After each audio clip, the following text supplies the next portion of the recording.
Good day po sa lahat. Ngayon po ay mag-check tayo ng ating ni-layout na AAC block. Yan po siya.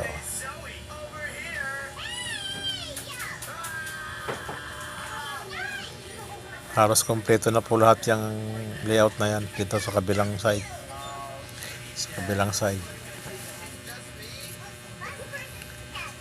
Tuwid na tuwid po siya.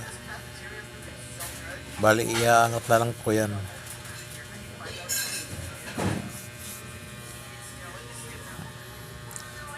Mas madali lang mag-angat pag naka-layout na. Hindi na mahihirapan ang mga skill natin sa pag-layout kasi dati na siya naka-layout. Susundan na lang niya yung mga kanto-kanto. Sigurado po lahat. Importante pong nasa eskwela yan kasi once na mag-tiles, pare-parehas ang seruho po niyan pag nag-tiles tayo. Wala pong magiging diferensya sa loob.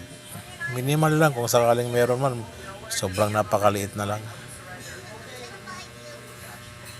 Yan po. Talagang ini-eskwela po namin lahat yan.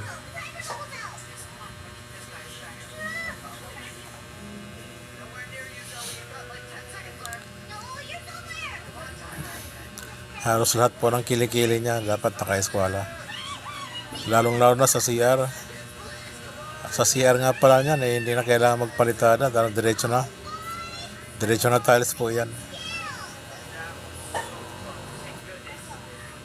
Kaya malaking matitipid talaga. Thank you for watching.